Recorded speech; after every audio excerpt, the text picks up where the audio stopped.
Hello WhatsApp কী অবস্থা? তো আজকে আমরা এক্সপ্লেনেশন করতে চলেছি সার্কেল মুভি, যেটা 2015 সালে মুক্তি পায়। এর কাহিনী অনেকটা এমন যে 50 জন মানুষ একটা রুমে আটকে থাকে। তারা সেখানে জানতে পারে প্রতি 2 মিনিটে কোনো একজন মানুষ মারা যায়, এবং কে মারা যাবে এটা তারা ভোটের মাধ্যমে তাদের মারতে থাকে।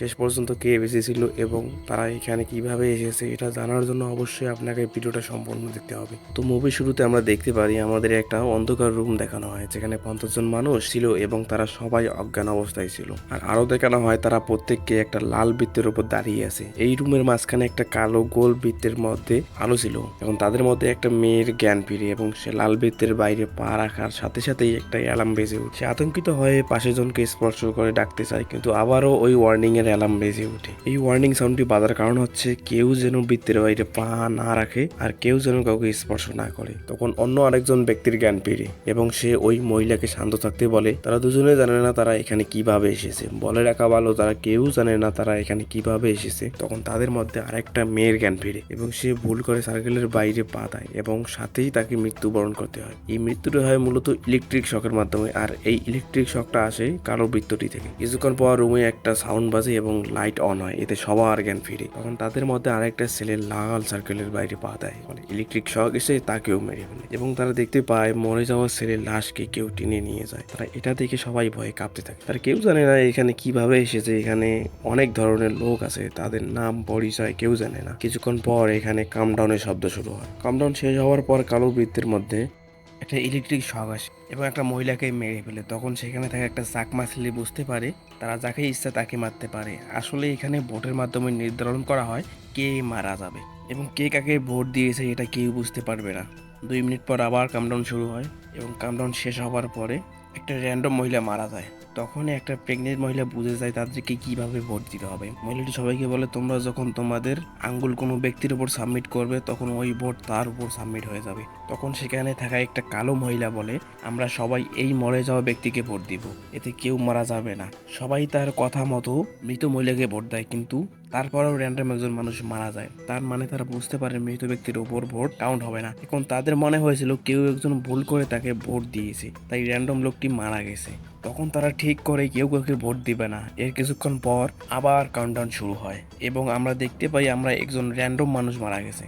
এখন তারা বুঝে গেছে তারা যদি ভোট না দেয় তাহলে তাদের মধ্যে যে কাউকে প্রতি 2 মিনিট পর পর মরতে হবে। তখন সেখান থেকে একটা ইয়াং ছেলে সবাইকে শান্ত থাকতে বলে এবং সে বলে প্রতি 2 মিনিটে কেউ একজন মারা যাবে, তাই আমাদের টাইম নষ্ট না করে চিন্তা করা উচিত যে আমরা এখানে কিভাবে এসেছি এবং এখানে আসার পিছনে কোনো কারণ বা কানেকশন আছে কিনা, আর এখান থেকে বের হওয়ার উপায় কি। ছেলেটি আরো বলে এখানে যেহেতু সময় কম, তাই এখানে যেসব মানুষ আছে যেমন 60 বছরের উপরে যারা কিনা সম্পূর্ণ জীবন উপভোগ করেছে তাদের আগে ভোট দিয়ে মেরে ফেলা উচিত।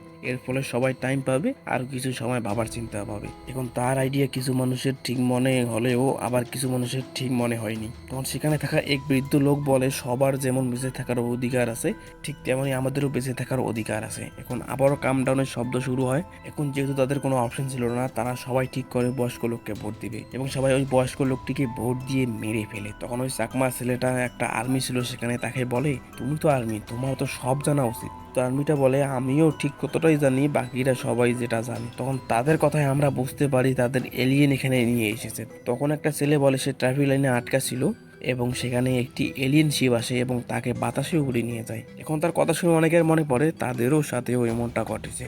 এরপর আবার কামডাউন শুরু হয় এবং সবাই ভোট দিয়ে একটা বৃদ্ধ মহিলাকে মেরে ফেলে। এরপর ছেলেটিকে সবাই বলে তার আর কিছু মনে আছে কিনা। তখন একটা বয়স্ক লোক বলে তার কিছু মনে পড়ছে। সে বলে এলিয়েনরা একটা ঘরের মধ্যে ছিল, তাদের গায়ের রং সবুজ ছিল আর তারা চায়না ভাষা বলতেছিল। এখন একটা মজার কথা হলো এই বয়স্ক লোকটাই মরার লিস্টে ছিল।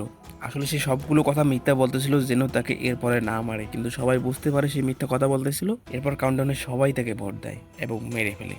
তখন সেখানে থেকে একটা মহিলা বলে, হতে পারে কোনো কারণে আমাদের এখানে নিয়ে আসা হয়েছে। এই মহিলাটির মূলত ক্যান্সার আছে। তারপর বলে এর জন্য আমাদের একে অপরকে জানানো উচিত কিভাবে এখানে এসেছি। এর ফলে যদি আমরা কোনো সমাধান পাই। তখন আরেকটি মহিলা তার নিজের সম্পর্কে বলতে থাকে, সে কি করে, কই থাকে, তার নাম কি, তার বয়স কত। সে আরও বলে আমি সিঙ্গেল। মানে সিরিয়াসলি ভাই, মানুষ এখানে বাঁচার চিন্তা করতেছে আরও কি করে না করে এগুলোই বলতেছে। যাই হোক, এই কথাগুলো যেগুলো কিনা কোনো ইম্পর্টেন্ট কথাই ছিল না, তখন সবাই এই মহিলাকে ভোট দিয়ে মেরে ফেলে। সেখানে থাকা একজন বলে এখানে থাকা একটা মহিলাকে সে চিনে, সে নাকি তার ওয়াইফ। সে সবাইকে রিকোয়েস্ট করে তার ওয়াইফকে যেন কেউ ভোট দিয়ে না মারে। কারণ সে চায় না তার সামনে তার ওয়াইফ মারা যাক। তখন একটা কালো ভটকালক বলে সেও একজনকে চিনে, যার সাথে তার শত্রুতা ছিল।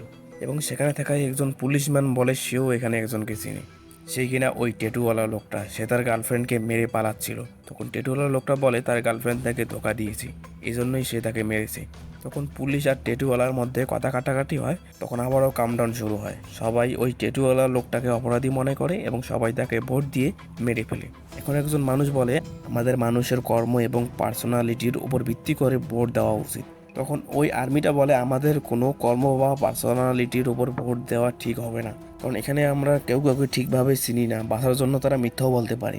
সে একটা আইডিয়া দিয়ে বলে আমাদের নিজের উপর নিজেদের ভোট দেওয়া উচিত, এতে সবার ভোট সমান হবে আর কেউ মারা যাবে না।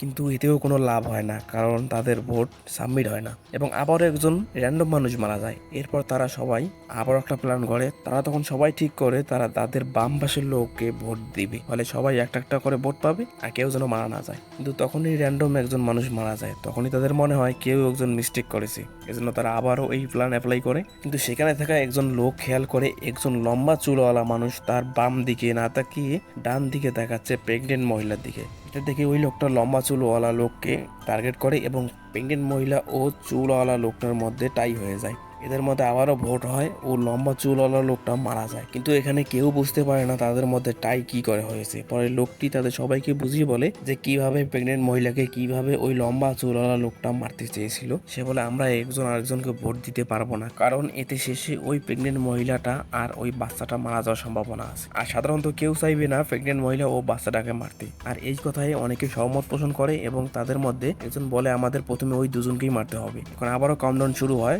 তাদের মধ্যে কেউ বাচ্চাটিকে টার্গেট করে এবং কেউ বৃদ্ধা মহিলাকে, আর তাদের মধ্যে টাই হয়ে যায়, মানে সমান সমান। এখন তাদের মধ্যে ভোট হয় এবং বৃদ্ধ মহিলাটির ভোট বেশি হওয়ার জন্য সে মারা যায়। সবাই এখন দুভাগে ভাগ হয়ে যায়। তাদের মধ্যে একবার ওই দুজন প্রেগনেন্ট মহিলা আর বাচ্চাটিকে বাঁচাতে চাচ্ছিল, আর অপরদিকে অন্যবার ওই দুজনকে মারতে চাচ্ছিল। তখন স্বামী স্ত্রী দাবি করা লোকটা বলে কেউ মরতে চাইলে নিজেকে ভোট দিয়ে মেরে ফেলতে পারো। কিন্তু তাদের মধ্যে প্রথমে কেউ নিজেকে নিজে ভোট দিয়ে মারতে চায়নি, কিন্তু একজন হাই স্কুলের স্টুডেন্ট নিজেকে নিজে মারার সিদ্ধান্ত নেয়, কারণ সে কাউকে এভাবে ভোট দিয়ে মারতে চায় না। তার দেখা দেখি আরো অনেকে নিজেকে মারার সিদ্ধান্ত নেয়, কারণ তারাও এভাবে নিরীহ মানুষদের ভোট দিয়ে মারতে চাচ্ছিল না।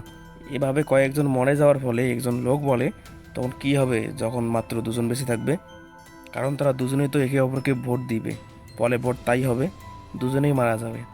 তখন একজন বলে প্রেগনেন্ট মহিলা অথবা বাচ্চাটাকে মরতে হবে। তখন আবারও কামড়ান শুরু হয়। তখন কাপলদের মধ্যে যাদের মধ্যে শত্রুতা ছিল তাদের মধ্যে টাই হয়ে যায় এবং তাদের মধ্যে কোনো ভোট না পাওয়ার জন্য তারা দুজনেই মারা যায়। আর এখন আবারও তাদের মধ্যে দুইটি গ্রুপ হয়ে যায়। এক গ্রুপ ওই প্রেগনেন্ট মহিলাটিকে বাঁচাতে যাচ্ছিল আর অন্য গ্রুপ ওই প্রেগনেন্ট মহিলাকে মারতে যাচ্ছিল। এটা নিয়ে তাদের মধ্যে কথা কাটাকাটি হতে থাকে। তখন আবারও কাউন্টডাউন শুরু হয়। এবার চারজনের মধ্যে ভোট টাই হয়ে যায়, এর ফলে চারজনই মারা যায়।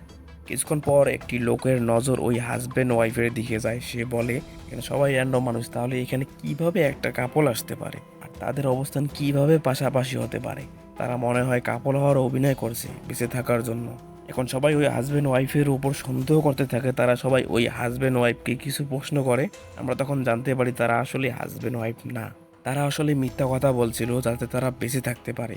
তখন তাদের মিথ্যা সবাই ধরে ফেলে এবং হাজব্যান্ডকে ভোট দিয়ে মেরে ফেলে। এর পরের রাউন্ডে 5 জন লোকের মধ্যে ভোট তাই হয় এবং যে লোকটা হাজব্যান্ড ওয়াইফকে সন্দেহ করছিল সে বাদে বাকি 4 জনই মারা যায়। এখন সেখানে থাকা এক দাড়িওয়ালা লোক নিজেকে মেরে ফেলার সিদ্ধান্ত নেয় এবং সেও এখানে মারা যায়। আর সেখানে মাত্র 6 জন মানুষ বেঁচে আছে, যাদের মধ্যে ছিল এরিক, প্রেগনেন্ট মহিলা এবং বাচ্চাটি। অন্যদিকে যে হাজব্যান্ড ওয়াইফকে সন্দেহ করেছিল ওই লোকটি এবং ওয়াইফ আর একজন সাইলেন্ট লোক ছিল। তখন ওই লোকটি এরিকের সাথে ডিল করে যেন সে বাচ্চাটিও প্রেগনেন্ট মহিলাকে ভোট দেয় এবং মেরে ফেলে। এখন এরিকও এই ডিলে রাজি হয়ে যায়। এরপর আবার কাউন্টডাউন শুরু হয়। এখন সবাই ভোট দিলেও এই চুপচাপ থাকা মানুষটি কাউকে ভোট না দেওয়ায় ফলে ভোট উল্টাপাল্টা হয়ে যায় এবং ওই ওয়াইফটি মারা যায়। তখন এরিক বাচ্চা ও প্রেগনেন্ট মহিলাকে বলে ওই সাইলেন্ট ম্যানটি এখন পর্যন্ত কাউকে কোনো ভোট দেয়নি, সে এখন পর্যন্ত কথাও বলে নাই, কিন্তু তারপরেও সে এখন পর্যন্ত বেঁচে আছে। এরিক ওই লোকটিকেও রাজি করায় যেন সাইলেন্ট মানুষকে ভোট দেয়। আর সে আরও বলে এই সাইলেন্ট মানুষটা যদি আসল প্লেয়ার হয় এবং আমরা তাকে যদি ভোট দিয়ে মারতে পারি তাহলে আমরা সবাই বেঁচে যেতেও পারি। এখন আবারও কাউন্টডাউন শুরু হয় এবং সবাই ওই সাইলেন্ট ম্যানকে ভোট দিয়ে মেরে ফেলার জন্য প্রস্তুত হয়। ঠিক তখনই এরিক চালাকি করে সাইলেন্ট ম্যানকে না মেরে ওই লোকটিকে মেরে ফেলে। তারপরে কামডাউনের সবাই ওই সাইলেন্ট ম্যানকে ভোট দিয়ে মেরে ফেলে। এখন শুধু মাত্র 3জন বেঁচে আছে, এরিক, প্রেগনেন্ট মহিলাটি ও বাচ্চাটি। এখন ওই প্রেগনেন্ট মহিলা বলে এলিয়েন আমাদের সাথে এমনটা কেন করছে, হতে পারে তারা মানুষদের ব্যবহার ও কাজকর্ম টেস্ট করছে। এখন এরিক বলে সে চলে যাওয়ার পরে প্রেগনেন্ট মহিলাটা ও বাচ্চাটি, যার নাম কেতি, তাদের দুজনের মধ্যে একজনকে মরতে হবে। তখন বাচ্চা মেয়েটি সাহস দেখিয়ে নিজেকে নিজে মারার সিদ্ধান্ত নেয়। এখন এরিক বলে যখন কাউন্টডাউন শুরু হবে তখন কেতি আর এরিক দুজনেই একসাথে সার্কেলের বাইরে পা বাড়িয়ে দিবে, এতে এই প্রেগনেন্ট মহিলাটি বেঁচে যেতে পারবে। কেতি মানে ছোট মেয়েটি এরিকের কথায় রাজি হয়ে যায়। আর তখনই কাউন্টডাউন শুরু হয় এবং কাউন্টডাউনের শেষ সেকেন্ডে এরিক এখানে চালাকি করে, সে ওই প্রেগনেন্ট মহিলাটিকেই ভোট দেয়। ফলে কেতি আর প্রেগনেন্ট মহিলাটা দুজনেই মারা যায় এবং এরিক এই গেমের মধ্যে বিজয়ী হয়ে যায়। আসলে এরিক এই মাস্টার প্ল্যানটা আগেই ভেবে রেখেছিল, সে ভালো আর নাটক করে যাতে সবাই তাকে মনে করে প্রেগনেন্ট মহিলাটার জন্য সে নিজেকে স্যাক্রিফাইস করবে, কিন্তু সে সব কিছু নিজের স্বার্থের জন্য করতেছিল। কিছুক্ষণ পর এরিক লক্ষ্য করে আবার কাউন্টডাউন শুরু হয় এবং দেখে তাদের ভোট টাই হয়ে গেছে। তখন এরিক বুঝে যায় তাই হয়েছে ওই প্রেগনেন্ট মহিলার পেটে থাকা বাচ্চাটির সাথে। এখন এরিক ওই বাচ্চাটিকেও ভোট দিয়ে তাকেও মেরে ফেলে এবং সে গেমের উইনার হয়ে যায়। আর কিছুক্ষণ পরে এরিকের বাইরে জ্ঞান ফেরে। এখানে আমরা আকাশে অনেকগুলো এলিয়েন শিপ দেখতে পাই, আর শিপগুলোর মধ্যে এইরকম অনেক ধরনের গেম করতেছিল এবং এরিকের মতো আরও সার্ভাইভারকে দেখতে পাই এরিকের সামনে। আর এই সার্ভাইভারদের মধ্যে বেশিরভাগই ছিল মহিলা ও বাচ্চারা। আর এরই সাথে মুভিটা শেষ হয়ে যায়।